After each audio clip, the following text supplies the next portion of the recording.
Nuestra ponencia presentamos al doctor Manuel Guanes Nicoli de Paraguay. El doctor Manuel Guanes Nicoli se desempeña como profesor del curso de maestría en Ciencias Penales de la Facultad de Derecho de la UNA y de la UAA. Además, ejerce la docencia en diferentes cursos de especialización, diplomado y actualización, organizados por el Instituto Pierre Cassin, Instituto Pedro Casañas Lial, entre otros. También es director de redacción de la revista de investigación en Ciencias Penales de la Facultad de Derecho de la UNA. Ha realizado numerosas ponencias en territorio nacional e internacional y ha publicado varios artículos. Le damos la bienvenida al doctor Manuel Guanes Nicoli con su tema.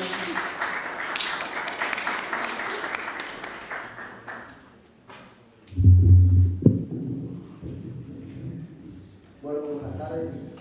De que nada,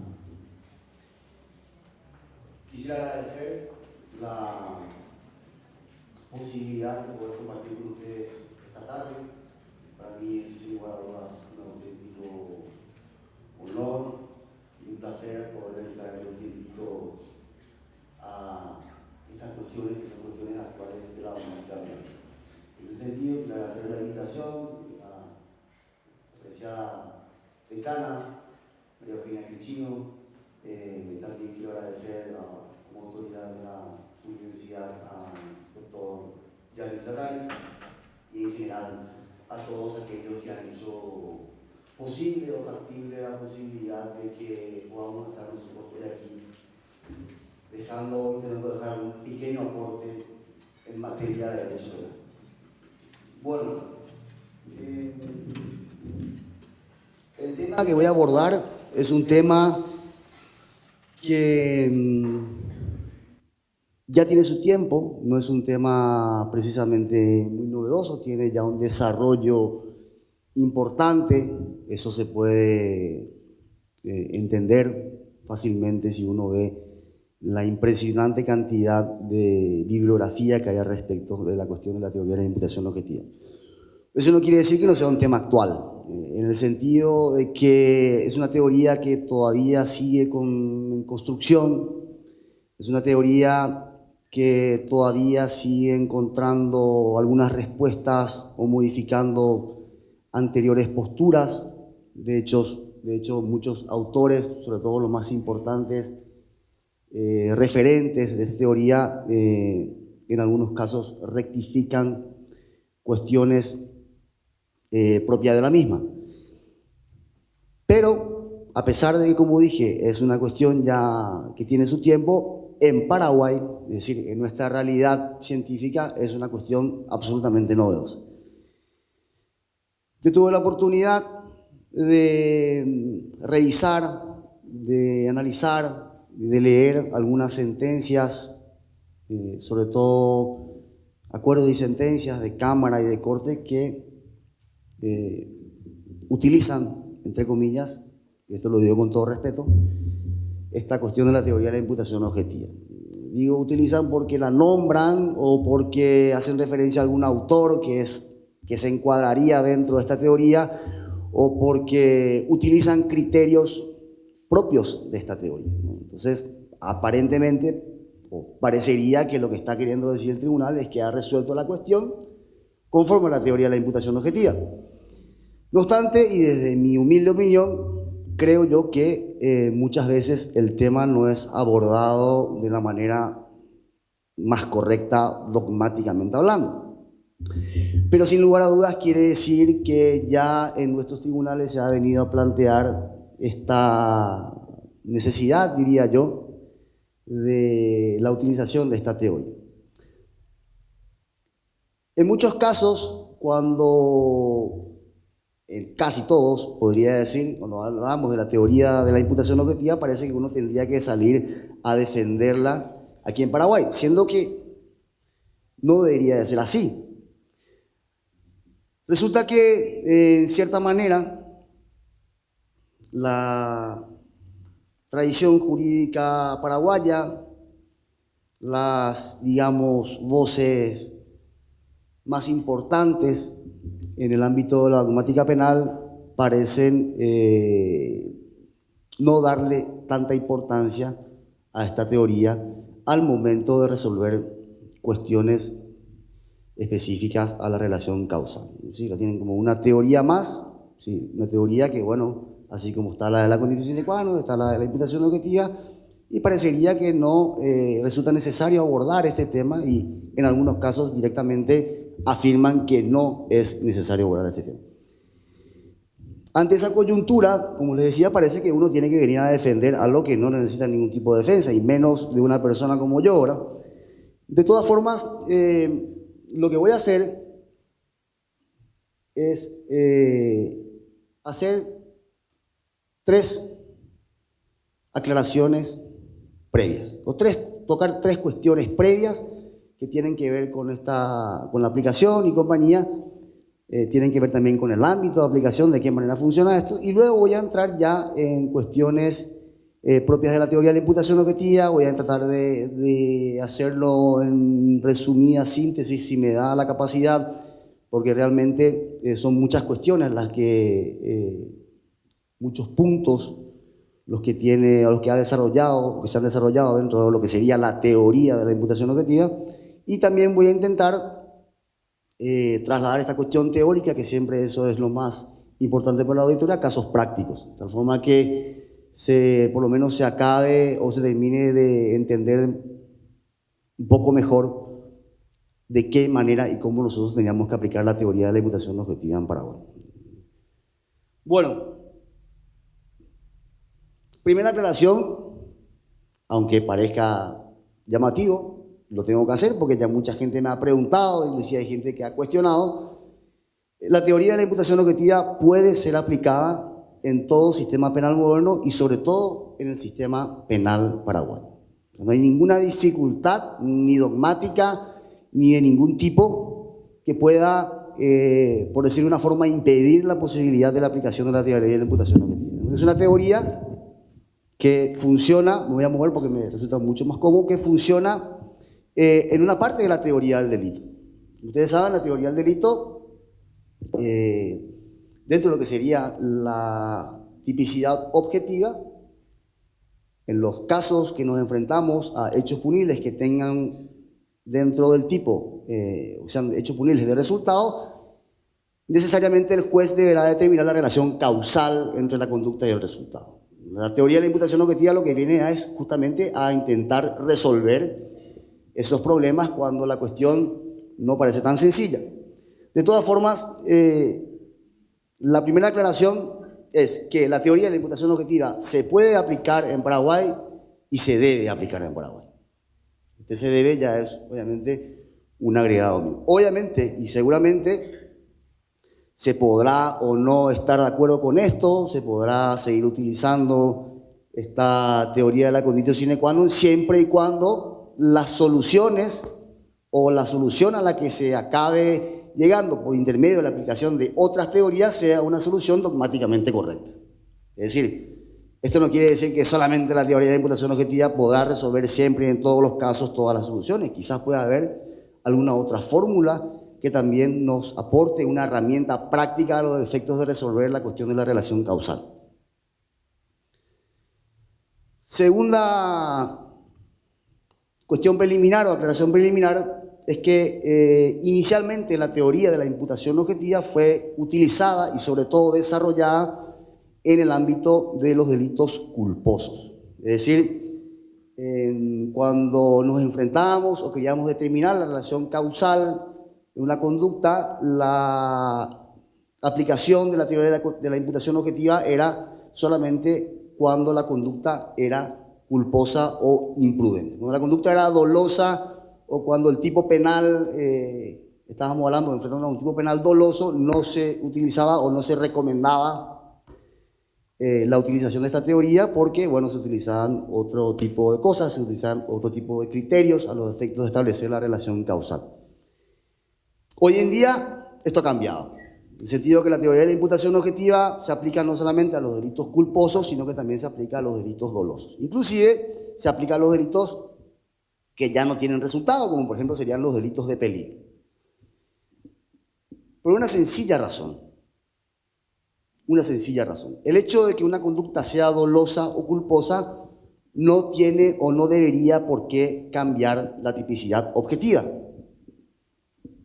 Es decir, si seguimos la teoría del delito, donde resolvemos primero la tipicidad objetiva, es decir, la relación causal entre una conducta y un resultado, da lo mismo que finalmente termine siendo dolosa o culposa. Si limitamos el ámbito de aplicación de la teoría de la imputación objetiva, como debe de ser solamente a la tipicidad objetiva, y dentro de la tipicidad objetiva a la relación causal, que la conducta sea dolosa o culposa no tiene o no tendría mayor relevancia. Por tanto, esa afirmación o esa circunstancia nos permite utilizar la teoría de la imputación objetiva no solamente en los delitos culposos, sino también en los delitos dolosos, en los delitos de peligro y compañía. Tercera cuestión que tiene que ver con esta aparente lucha de escuelas que existen entre los que se incluyen dentro del finalismo, posfinalismo y compañía, y los que se incluirían dentro del funcionalismo.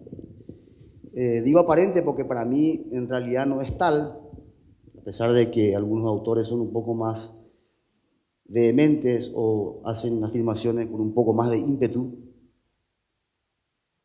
Hay que entender que la teoría de la imputación objetiva es la consecuencia de un proceso de evolución dogmático. No es algo que haya surgido de la nada sin que se haya tenido en cuenta ningún otro antecedente. La imputación objetiva, o la teoría de la imputación objetiva, se nutre inclusive de algunas cuestiones que provienen de otra escuela, como sería, por ejemplo, el finalismo. Como criterio de existencia o no de una conducta o de entendimiento o no de una conducta como una conducta riesgosa prohibida, la teoría de la imputación objetiva propone el criterio de la adecuación social. Y el criterio de la adecuación social es una cuestión, es un criterio que ya venía utilizándose mucho antes de la génesis o de la formación de la teoría de la imputación objetiva, específicamente por el principal representante de la teoría finalista, que en este caso era Hans Welser. Por tanto, yo soy partidario de no enfrentar las cuestiones, sino de abordarlas con un espíritu siempre crítico y tratar de obtener lo mejor de cada teoría. De lo contrario, parece que, bueno, nos estamos peleando en si se puede o no aplicar esto. Esto también tiene que ver con eso de que nuestro código es un código penal finalista o de corte finalista y que por tanto no se podría aplicar la teoría de la imputación objetiva. Yo personalmente, a pesar de que se ven ciertas cuestiones de corte finalista en el Código Penal paraguayo, creo yo que la teoría de la imputación objetiva puede ser perfectamente aplicable en nuestro sistema. Bueno, ¿qué es lo que propone la teoría de la imputación objetiva? Como les dije, es el proceso o la culminación o la consecuencia, mejor dicho, de un proceso de normativización de la teoría del delito. ¿Qué quiere decir esto? Que la teoría del delito se viene transformando y se sigue transformando. Pero no es que se transforma por el hecho de que, bueno, viene alguien de repente con una idea nueva, muy novedosa, y dice, bueno, hoy en día la autoría va a ser así, la relación causal la vamos a resolver así, el dolo va a ser así, compañero. No, la teoría del delito se transforma porque la sociedad se transforma.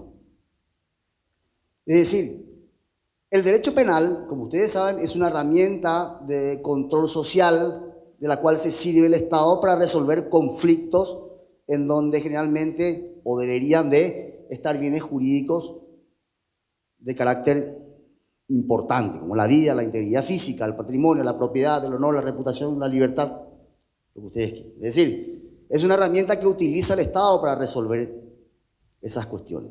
Escuchábamos cómo el profesor Oxman nos hacía una explicación también de dónde proviene esto de la ciberdelincuencia, y claro, de la forma en la que nosotros hoy en día vivimos, compartimos nuestros archivos, nuestras fotos, negociamos, compramos, vendemos, tenemos cuentas corrientes en un banco, acceso informático, electrónico. Entonces, necesariamente ha obligado eso ¿a qué?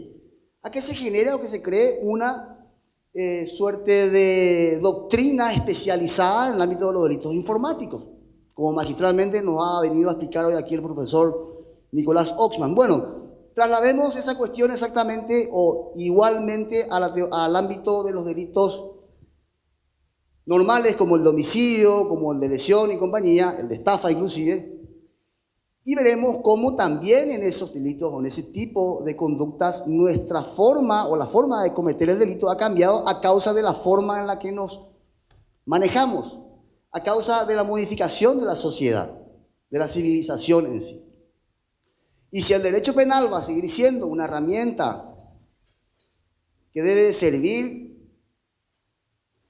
a la sociedad o que debe servir en este caso al Estado, necesariamente se tiene que adaptar a esta nueva realidad. Si no se adapta a esta nueva realidad, tenemos un derecho penal más bien simbólico, que no resuelve absolutamente nada, que sigue teniendo, o sí que sigue siendo utilizado como un derecho penal que lo único que pretende es la reacción y la venganza y nada más.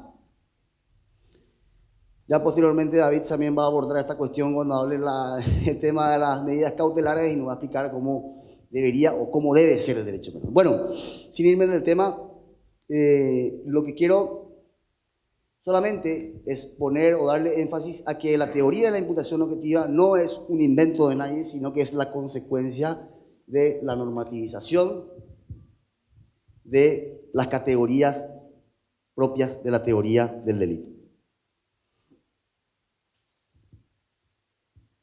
Breve, pero muy breve repaso de las teorías causales.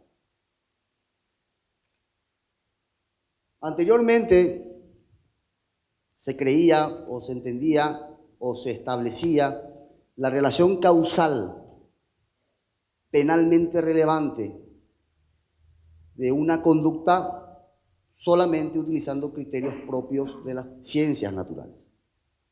Es decir, un criterio naturalístico, un criterio físico, un criterio ontológico. Tienen como punto de partida las teorías causalistas, o clásicas, mejor dicho, de la causalidad, el concepto de causalidad propio de las ciencias naturales. Se debe admitir la existencia de causalidad cuando de dos estados uno conduce por adecuación a las leyes de la naturaleza a otro.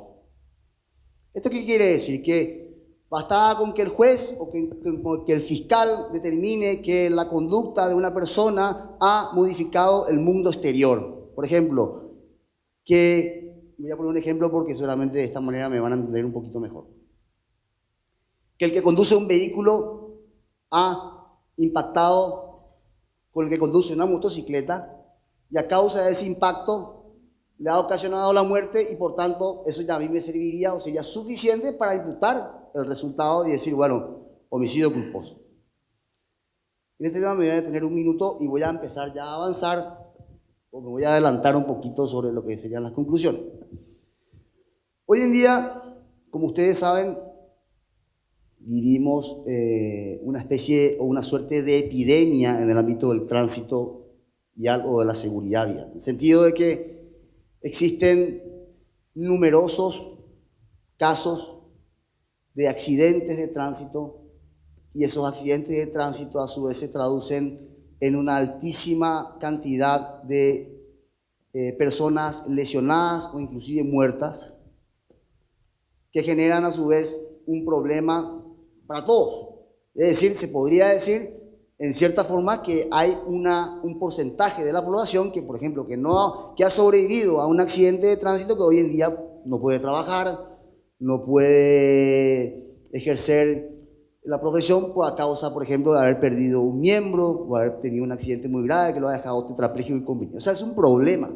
Aparte de los costos o de los costes a nivel de seguridad social que representa para el Estado cada accidentado. Entonces es una epidemia, por decirlo de una forma, es un problema la seguridad vial.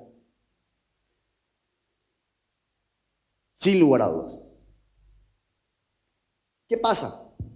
Pasa que el Ministerio Público, y esto lo digo siempre con mucho respeto a las autoridades del Ministerio Público, sigue recurriendo o sigue utilizando una teoría que se encuadraría más bien en las teorías causales propias de la relación causal natural, como son las teorías clásicas, a los efectos de establecer la relación causal en un accidente de tránsito.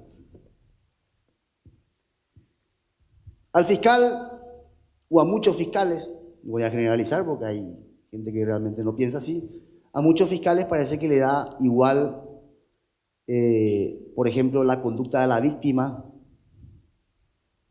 le da igual ciertas circunstancias que efectivamente pudieron haber influido en el evento, pero que como aplican la relación causal desde el punto de vista, como les dije, de las teorías clásicas, de relación causal natural, no se tienen en cuenta otras cuestiones y sin más afirman una relación causal propia de la tipicidad objetiva. Es decir, acá dicen, acá hay relación causal, después vamos a ver si a usted le imputamos o si vamos por homicidio doloso o por homicidio culposo.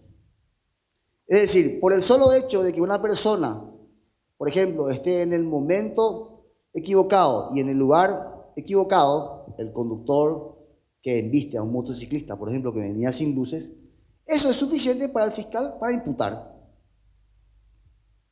¿A ustedes les parece correcto, no? Pregunto. Y me gustaría que participen y que interrumpan cuando quieran, no hay ningún problema. ¿Les parece correcto? No. Por más alarma social que genere la alta siniestralidad vial, por más que, bueno, siempre queden víctimas o familiares de las víctimas, esto no es correcto. Porque lo que se está haciendo es que se está utilizando el derecho penal a los efectos de, por ejemplo, que la víctima o los familiares de la víctima lleguen a un acuerdo con el procesado. No es raro escuchar, por ejemplo, que te digan, bueno, yo voy a imputar, doctor, y después, por el camino, acérquense ustedes y vean, ¿por qué? Eso no está bien. Eso no es correcto. ¿Por qué no es correcto? Porque el derecho penal es un derecho que tiene que tener límites. Uno no puede utilizar el derecho penal por el solo hecho de que, bueno, de que hay una alta siniestralidad, porque hay una persona que ha fallecido lastimosamente, pero también están los derechos, en este caso, de cualquier ciudadano que puede estar como ese en el lugar equivocado, en el momento equivocado. Algunos dicen, no, pero si la imputación realmente no causa agravio. ¿Cómo no va a causar agravio la imputación? Si lo primero que hace el juez es convocarte a la audiencia del 242. ¿Y qué consiste la audiencia del 242? ¿Y qué son las imposiciones de medidas? Vulneración de derechos. Libertad, sobre todo, prohibición de salir del país, prohibición de cambiar de domicilio, comparecencia ante el juzgado, prohibición de concurrir a tal lugar, etcétera, etcétera, etcétera, etcétera. Es decir, lo que estoy queriendo hacer, sobre todo en honor al tiempo, yo no me puedo dedicar a toda la teoría de la imputación objetiva con el tiempo que tengo, lo que estoy queriendo hacer es, me adelanté muchísimo, es tratar de ofrecerles o traerles a ustedes una herramienta, como en este caso sería la teoría de la imputación objetiva, a casos prácticos, a casos en donde ustedes puedan de repente decir, bueno, acá si aplicamos la clásica teoría de la conditio sine qua non, la que todos y cada uno de nosotros hemos estudiado en la facultad, vamos a llegar en muchos casos a resultados injustos. Porque la teoría de la conditio sine qua non se basa justamente en lo que serían las teorías clásicas, se basan exclusivamente en lo naturalmente relevante, no en lo penalmente relevante. Para el derecho penal, la simple relación causal natural no es penalmente relevante. Es penalmente relevante la relación causal jurídica, normativa. pero no la relación causal natural.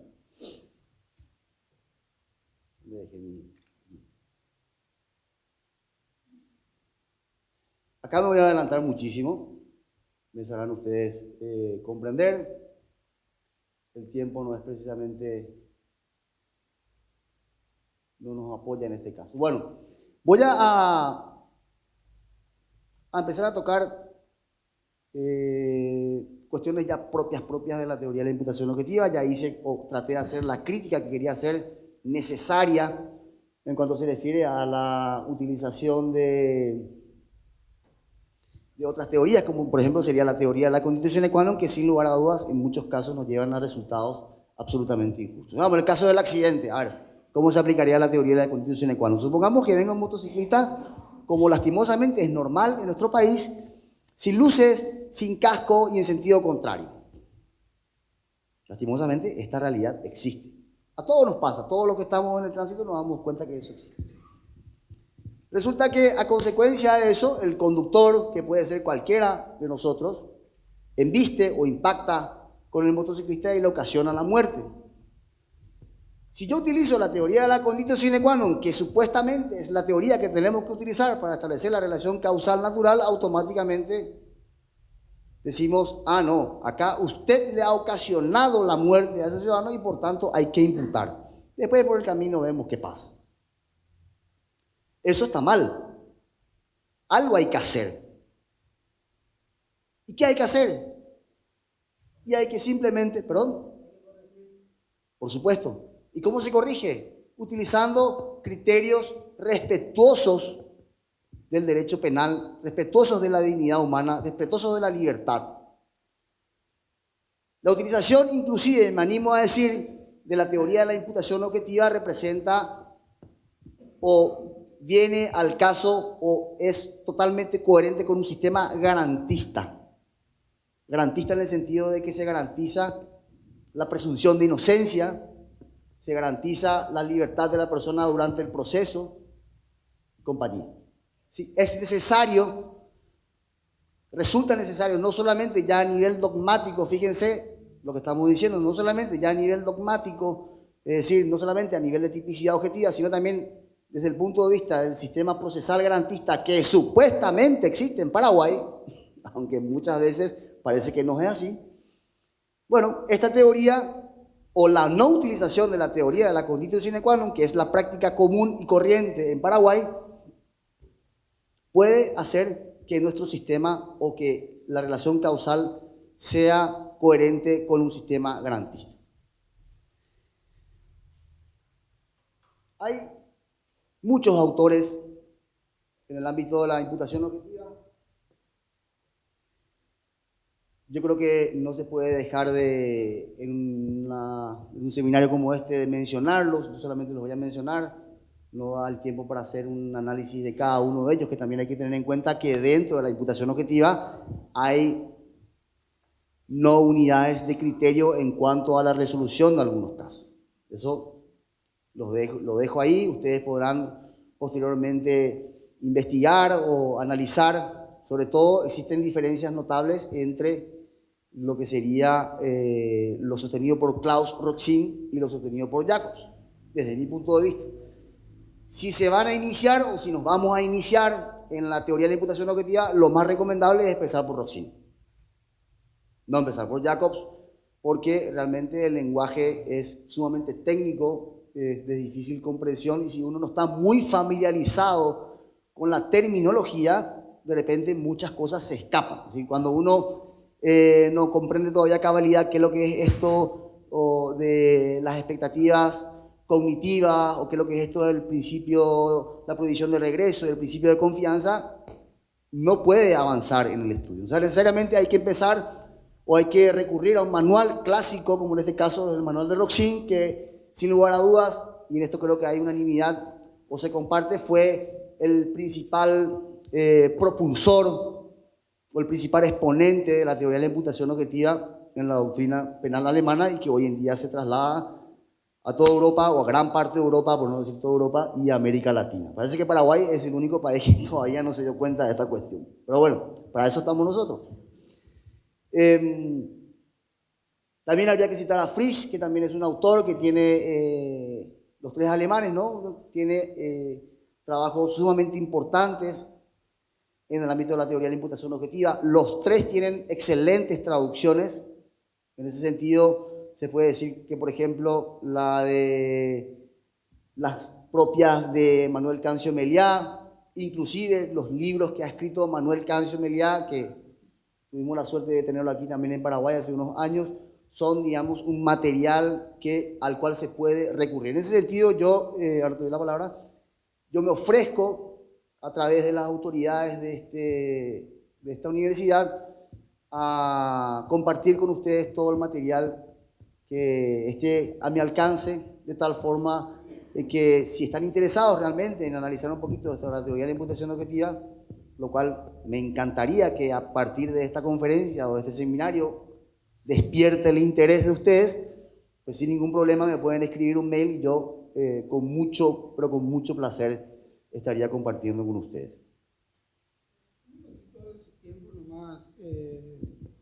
Me sorprendió bastante escucharle decir que la imputación objetiva puede ser aplicada en nuestro país, y si se aplica la imputación de la condicio sine qua non desde el punto de vista dogmático, generaría una especie de,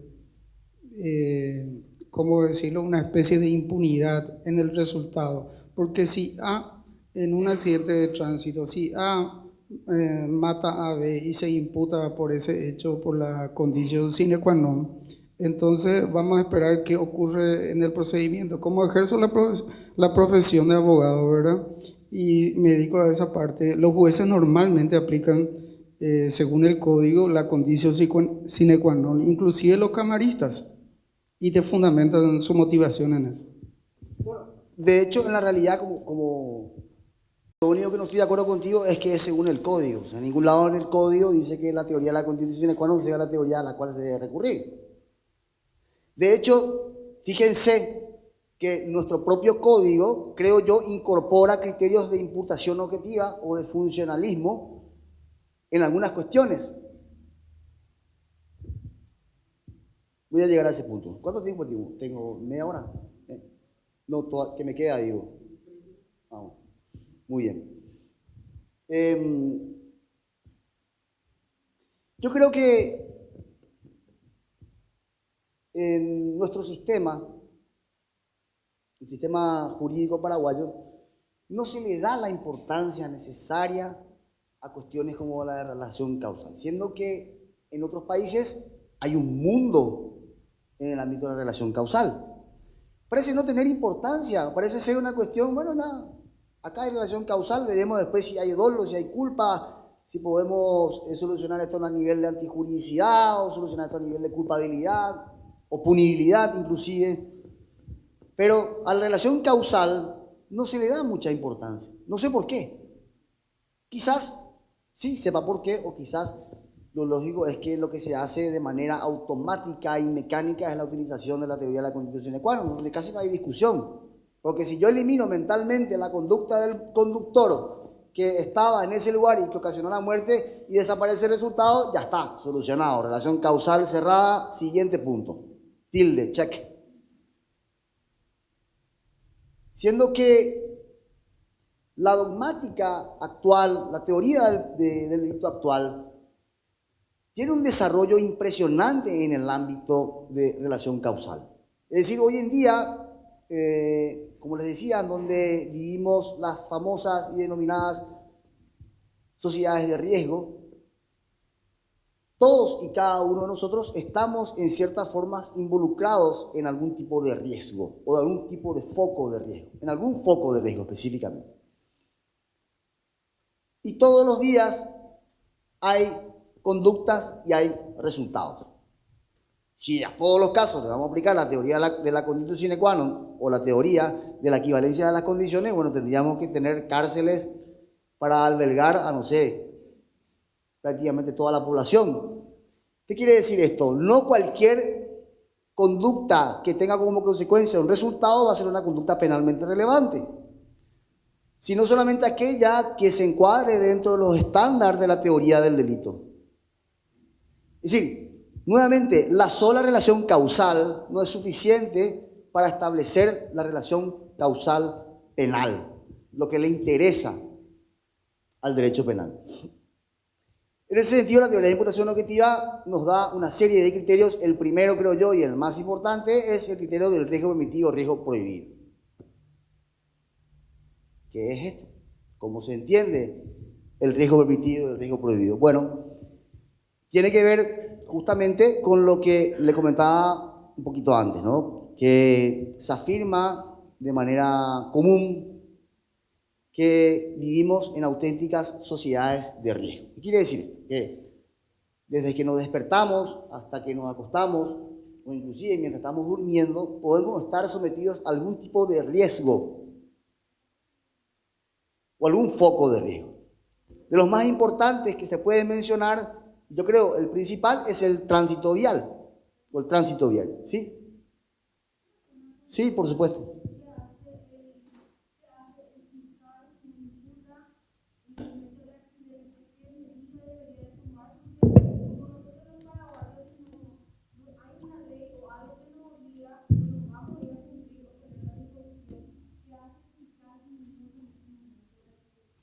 Ya.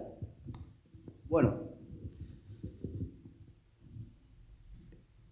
En realidad lo que hay que preguntarse no es qué hace el fiscal si no imputa, sino qué hace el fiscal con el caso. Porque si no, parece que necesariamente tiene que imputar. O que necesariamente, como usted bien lo dijo, solamente a través de la imputación voy a lograr resolver este conflicto.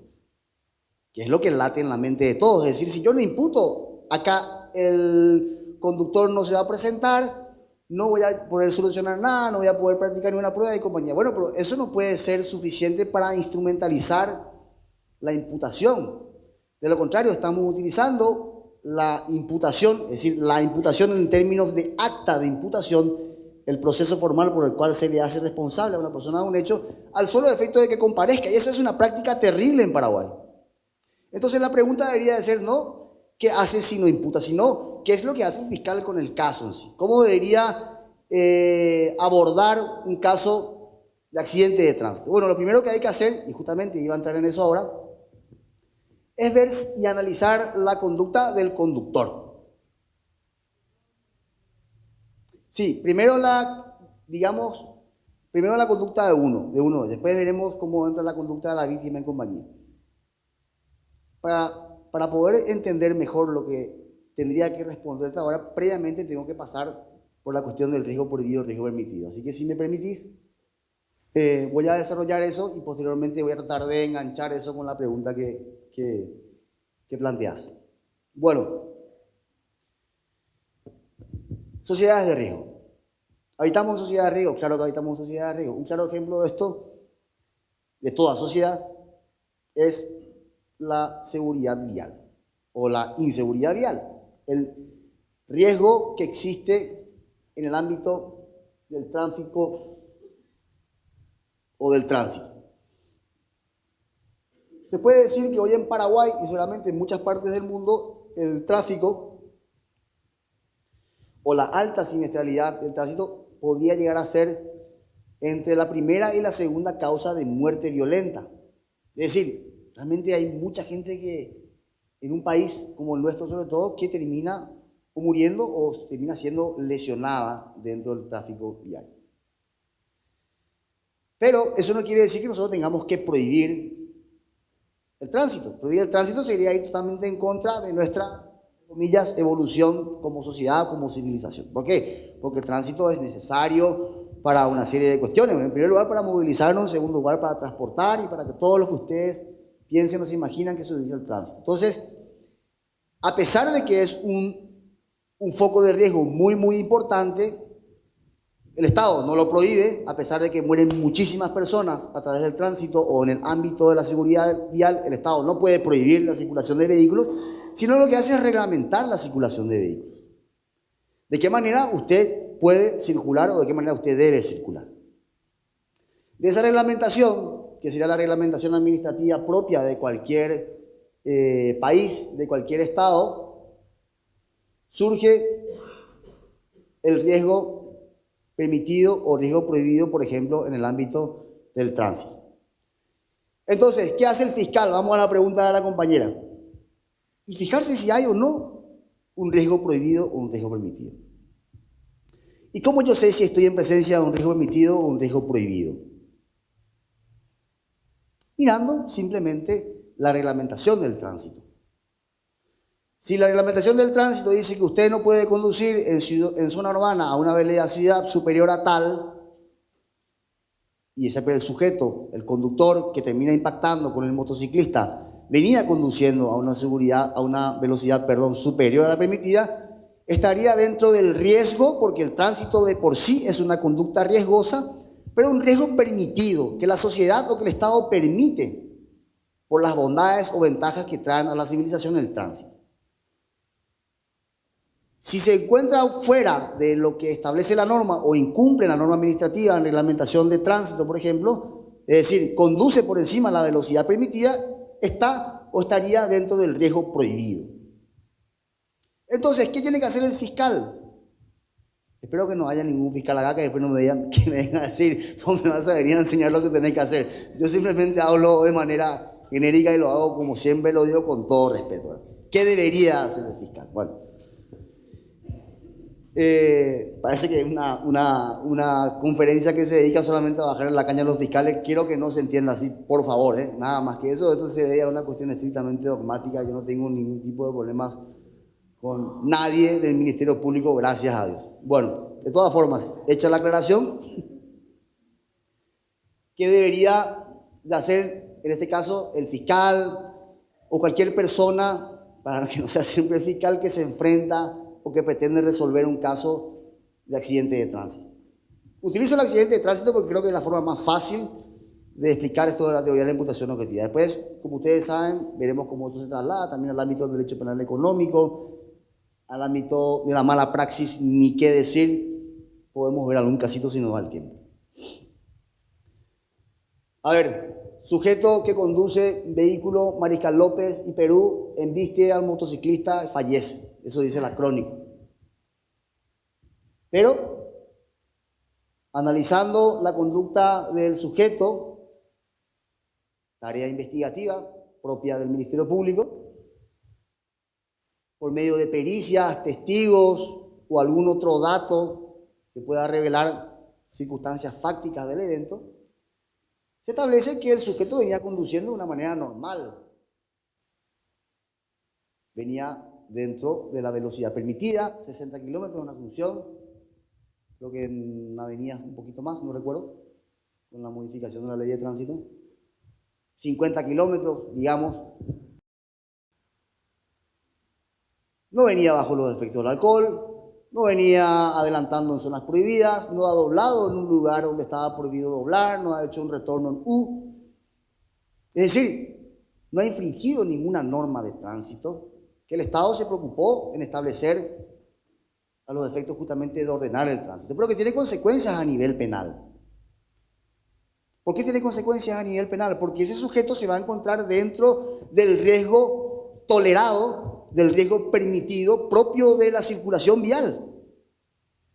Y si se encuentra dentro del riesgo permitido, del riesgo tolerado propio de la circulación vial, perdón, que el Estado no tiene o no quiere prohibir, no se le puede imputar absolutamente nada por más de que haya ocasionado el resultado. Así es como se analiza o se debería analizar la relación causal. Es decir, si yo, por hacer lo que todo el mundo hace de manera correcta, estereotipada, sin cometer ningún tipo de infracción, ocasiono un resultado, porque desde el punto de vista de la condición sine qua non, ocasiono el resultado, eso no quiere decir que automáticamente mi conducta va a ser penalmente relevante, porque mi conducta se encuadra dentro de los estándares de la sociedad, dentro de los estándares de ese foco de riesgo o de esa conducta riesgosa. Pasa lo mismo con la medicina. Perdónenme. Si hay profesión peligrosa, es justamente la profesión del médico, el ejercicio de la profesión de la medicina, sobre todo cuando interviene o cuando es una cuestión quirúrgica, por ejemplo. De una operación, lastimosamente, uno puede salir como puede no salir, o salir peor. Es una conducta riesgosa. Pero el hecho de que sea una conducta riesgosa no quiere decir que automáticamente, si a causa de la conducta o la intervención de un médico, yo tenga ya las posibilidades de imputar el resultado penalmente hablando. Claro, acá con la medicina vamos a tener un problema diferente que el que teníamos con el tránsito, porque no existe un reglamento general del médico, como si existe un reglamento general del tránsito. Necesariamente, nuevamente, el fiscal, el juez, la persona que tenga que resolver la relación causal se va a enfrentar a esta situación y va a tener que entender o va a tener que encontrar un criterio jurídico justo a los efectos de establecer si esa conducta también riesgosa como la del tránsito se encuentra dentro del riesgo permitido o dentro del riesgo prohibido. ¿Se encuentra dentro de lo tolerado o ya es una conducta intolerable que por tanto la sociedad le exige un reproche o que merece un reproche? En el ámbito de la medicina es más complejo, seguro, pero nuevamente la teoría de la imputación objetiva viene a traernos un criterio que es el criterio de la lex artis. ¿Qué es la lex artis? Es la ley del arte, es la forma en la que un sujeto, o mejor dicho, que un profesional, en este caso un médico, debe de llevar adelante su labor como médico. En un caso con un diagnóstico como este, la lex artis de la medicina dice que usted tiene que suministrarle tal cantidad de este medicamento, ni más ni menos. Si usted le suministra más o si le suministra menos, estaría actuando fuera o al margen de la lex artis, que no está escrita. Por tanto, es un poco más complejo, seguramente, que cuando hablamos con el tránsito, que bueno, es simplemente cotejar lo que pasó con lo que dice la ley de tránsito. No está escrita la lex artis. Y otra vez tenemos en Paraguay, y yo no sé si esto se da en todos lados, no sé si es una cuestión de los gremios médicos de todos los países, tenemos un problema que el médico o el que interviene en un juicio, por ejemplo, para establecer si su colega está o no al margen de la lex artis, en muchas ocasiones actúa o trabaja de manera absolutamente proteccionista, agremiada, corporativa. Es decir, no te dice nada. Sí, puede ser, pero también podría haber hecho esto. Es decir, realmente el juez, cuando tiene que obtener un testimonio sólido, certero, suficiente como para enervar el principio de presunción de inocencia, se encuentra ante esta dificultad. Porque las pericias médicas no son del todo claras o porque la junta médica lo que hace es más bien confundir antes que aclarar. Entonces, bueno, ahí tendríamos que ver la cuestión del principio de presunción de inocencia y otras cosas para ver si realmente se ha o no enervado ese principio. De todas formas, es una cuestión absolutamente procesal de la cual yo no me voy a ocupar hoy, solamente lo hago a nivel de comentario para que ustedes comprendan un poquito cómo funciona esta cuestión. Increíblemente no, coherentemente, y acá voy con lo que decía antes de que el Código Penal paraguayo, si bien tiene lo que se dice, algunos puntos o destellos finalistas, si nosotros miramos el artículo 109, 4, ¿quién me lo puede leer? Yo mismo.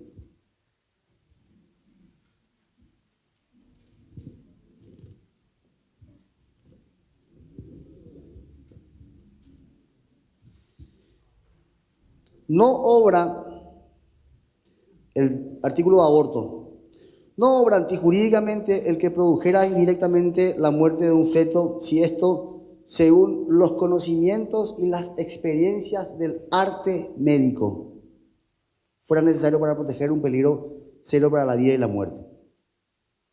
¿Qué quiere decir eso? Que el médico ocasionó la muerte del feto, es decir, conducta que ocasiona resultado.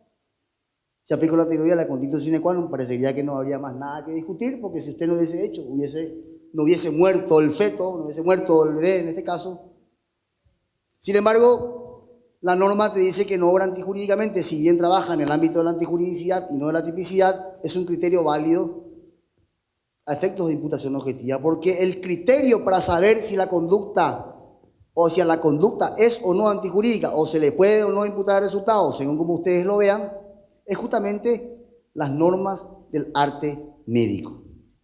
En cierta forma se está positivizando la cuestión de la lex artis. Artículo, a ver si me acuerdo, 200, delitos de peligro. A ver, solamente para que ustedes entiendan cómo funciona. 204, actividades peligrosas en la construcción. Un delito de peligro concreto, por llamarlo de una forma, que dice: el que con relación a actividades mercantiles o profesionales de construcción incumpliendo gravemente las exigencias del cuidado técnico, proyectara, construyera, modificara o derrumbara una obra construida y con ello peligrara la vida y la integridad física de otros, será castigado. Bueno, lo que quiero resaltar acá es que el criterio es el incumplimiento del cuidado técnico. ¿Y qué es el cuidado técnico para el ingeniero, para el arquitecto o para quien interviene en una construcción? Es la lex artis. Es la lex artis. No es un criterio técnico que esté escrito en algún manual o en alguna ley. Quizás sí, hay ordenanzas. Seguramente en el ámbito de la construcción está mucho más reglamentado que en el ámbito de la medicina. Por una cuestión obvia, la medicina evoluciona todos los días. Si estamos reglamentando la medicina, cuando se edita el libro ya salió un nuevo experimento. No se puede. Pero en el ámbito de la construcción sí que hay reglas rígidas que podrían ser la luz, respondiéndole nuevamente a la compañera, para el fiscal o para el que sea, a los efectos de establecer qué hacer con ese caso. Si se cae un edificio y supongamos que ocasiona resultados fatales, hay que ver la causa o el motivo por el que se cayó el edificio y no imputar automáticamente para después ver la causa o el motivo por el que se cayó el edificio. Eso es lo que estoy tratando yo de proponer. Lo que pasa, y hay que ser sinceros, es que muchas veces, seguramente a alguno o a más de uno se le habrá venido a la mente el caso de Bolaños, no voy a tampoco entrar en ese tema, pero en algunos casos lo que ocurre es que la alarma social, la presión de la víctima, hace que los organismos encargados de la aplicación del derecho penal cedan ante esa presión, en detrimento de principios, como vimos, de presunción de inocencia, intervención mínima y comando. Esto es una cuestión que también hay que entender, no hay que ser tan teórico como se dice en estos casos, hay que entender también un poquito la realidad social. Yo me pongo en los pantalones del funcionario que tiene que, por ejemplo, aguantar la presión de la prensa, por ejemplo, que es absolutamente, en algunos casos, insoportable. David seguramente también nos va a hablar de esto. La prensa maneja la agenda del Ministerio Público, maneja la agenda del juez. Entonces, si cada 2 días, o mejor dicho, todos los días sale en tapa del diario tal, te terminan imputando. Te terminan imputando, aunque después de 6 meses todo el mundo se haya olvidado y te den el sometimiento definitivo, la suspensión condicional, la salida alternativa, que sea. Pero en el momento te imputan. ¿Por qué? Porque, bueno, no aguantan. ¿Por qué? Porque en algunos casos inclusive esa presión ha hecho que fiscales y jueces terminen en el jurado de enjuiciamiento de magistrados, lo cual es absolutamente injusto y criticable. Como decía la otra vez un juez, dígame en qué caso un juez fue procesado por meter o por dictar prisión a alguien. En pocos, sí. No, en cuanto a la prensa, más que quiero decir. Sí. La prensa hace su trabajo. Bueno, que la prensa hace su trabajo seguramente en algunos casos sí, pero no siempre es así. ¿Cuál es el trabajo de la prensa? Bueno, que acá me voy a meter en un tema a deducir o a denunciar cuál es el trabajo de la prensa. Estoy hablando, y voy a tratar de salir al paso con este comentario, estoy hablando de la prensa malintencionada, amarillista y compañía. Quizás reconozco el error de haber generalizado, le pido disculpas si hay miembros de la prensa, no sea que mañana me saquen un artículo en contra, o una mala foto, por ejemplo, que no me favorezca. Bueno, lo que quiero decir, a ver, señores, muchas veces el ímpetu traiciona al ponente, pero bueno, no es esto tampoco una cuestión ni una... Sí.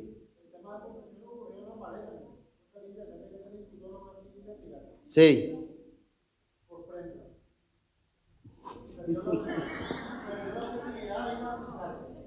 Sí, bueno, a ver, la prensa tiene que vender. Sí, bueno, indudablemente la prensa cumple un rol fundamental en toda sociedad. Yo no puedo decir eso, si digo esto, bueno.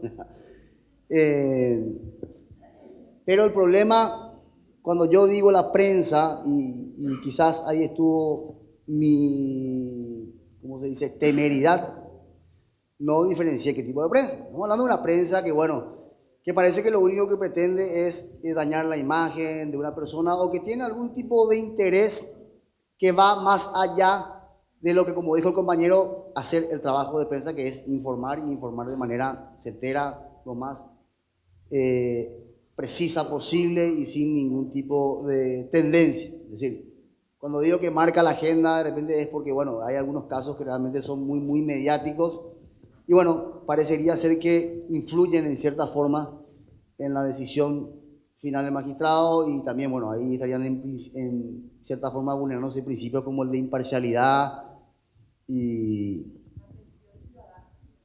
también la alarma social. Eso seguramente también ocurre con la prisión preventiva. Lastimosamente terminó con la modificación del código, el 245, no quiero meterme en el tema de David, pero en cierta forma es a consecuencias. Pero bueno, independientemente de eso, y como el tiempo ya se me va yendo. Cuando vino Víctor acá, se había justificado el fiscal que no tiene que hacer caso a la prensa. Ellos tienen que cumplir su rol de fiscal y juez. El mismo Víctor le estaba diciendo al mismo. Sí, bueno, yo comparto plenamente lo que diga Vindre, ¿verdad? Yo creo que lo ideal sería una justicia que no se vea influenciada no solamente por la prensa, porque parece que acá la prensa es el único cuco, sino que no se vea influenciada por otras cosas, ¿verdad? No se vea influenciada por las cuestiones políticas, que también tienen cierta influencia, no se vea influenciada o presionada por algún padrino, por familiares de la víctima, asociaciones de víctimas, por ONGs o movimientos del tipo que sean. Es decir, lo ideal sería eso. Me estoy metiendo en un terreno bastante complejo que precisamente va a ser difícil seguramente que nos pongamos de acuerdo porque vamos a hablar de una cuestión ya que escapa un poquito a la teoría de la imputación objetiva. Pero bueno, sí, claro, seguramente tendrá que ser la prensa siempre, tendrá que ser o no deberá de influir la prensa en el Ministerio Público. Ahora, que eso después ocurra o que viene ocurriendo hace un tiempo, es cierto. Hay casos que son emblemáticos y hay casos en donde quizás no sean tan emblemáticos y parece que en esos casos es donde el juez o el fiscal trabaja de manera más cómoda. Bien.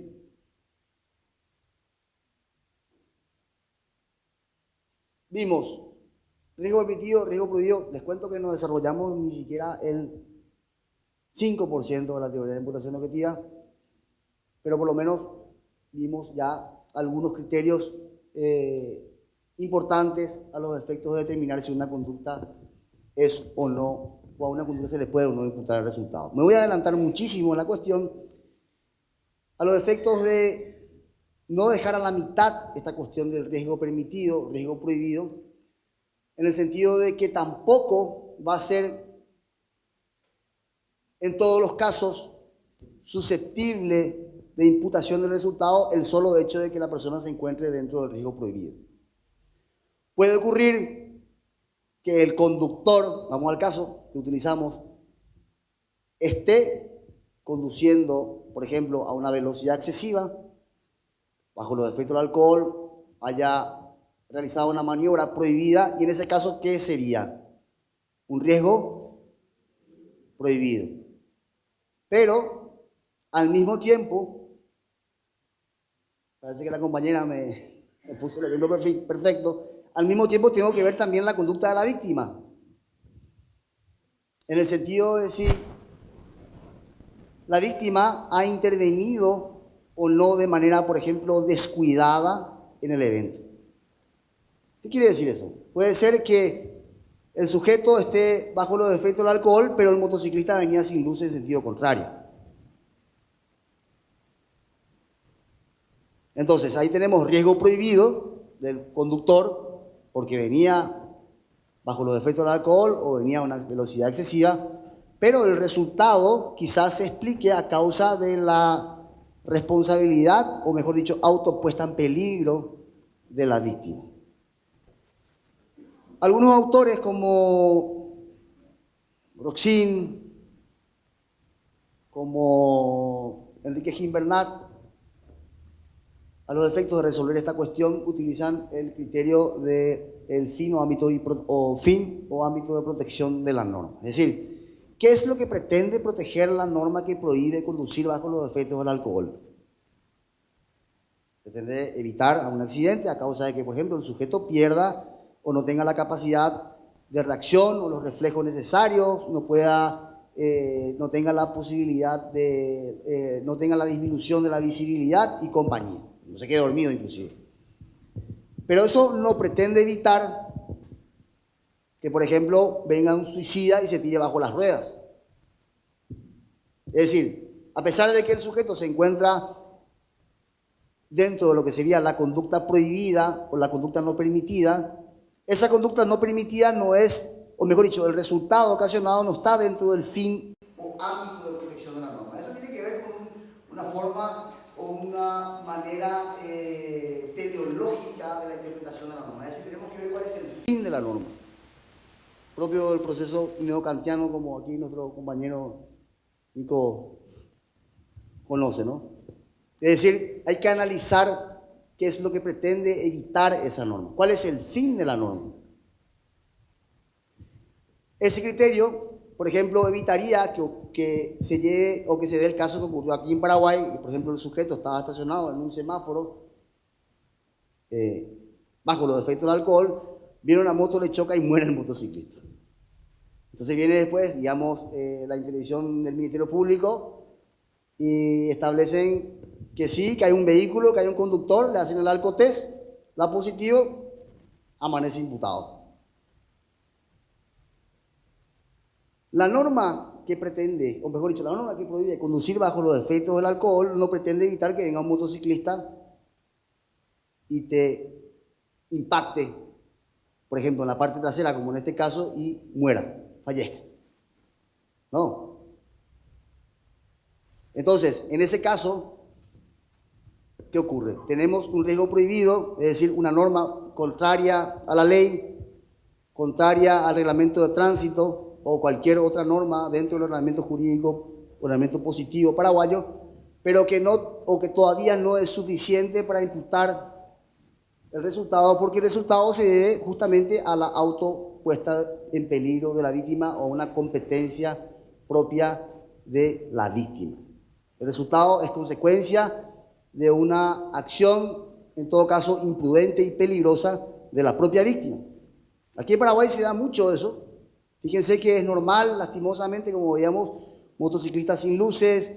En el sentido contrario, es normal porque tenemos una pésima conducta o educación vial, es decir, la gente cruza por donde quiere.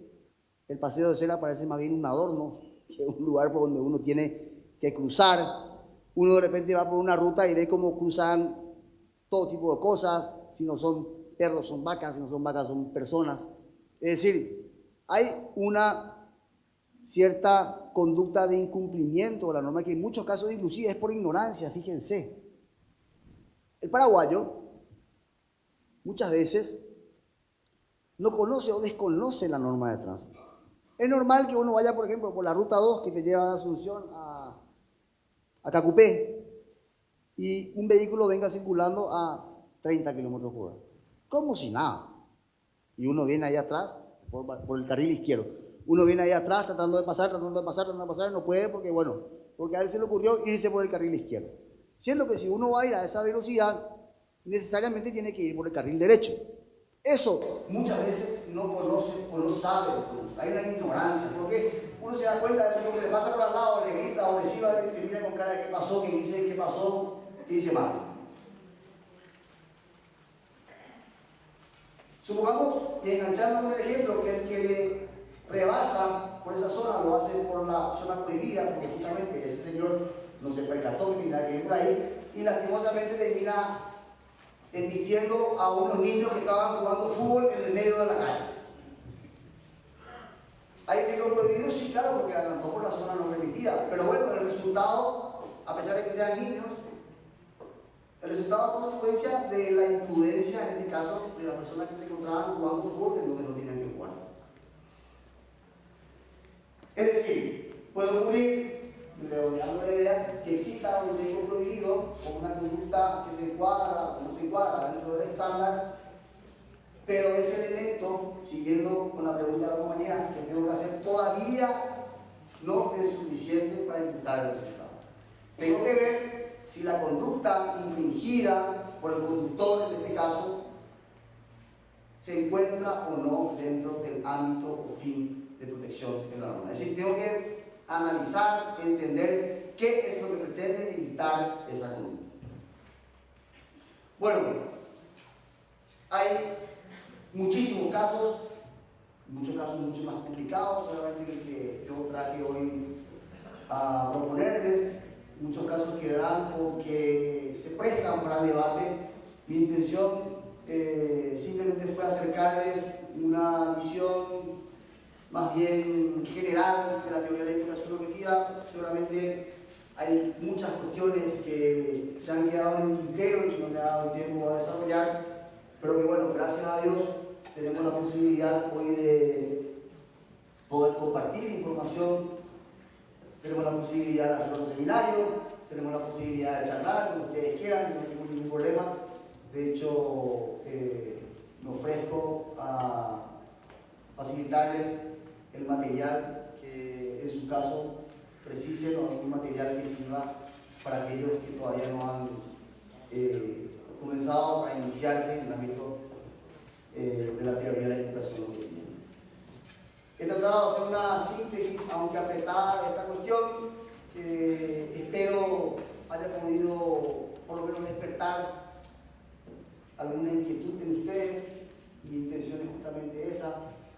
Quiero que se vayan a sus casas pensando en los casos que hablamos, quiero que se vayan a sus casas pensando en la imputación objetiva. No hace falta que me den la razón a mí, que lo doy aquí para eso, sino que lo que yo pretendo es justamente que ustedes se vayan acá con alguna cuestión en la cabeza que les haga pensar. Así que bueno, espero que haya sido así. Nuevamente agradezco a las autoridades la oportunidad. Estoy a la disposición y si existe algún tipo de preguntas que no tengan que ver con la prensa, voy a responder. Muchas gracias.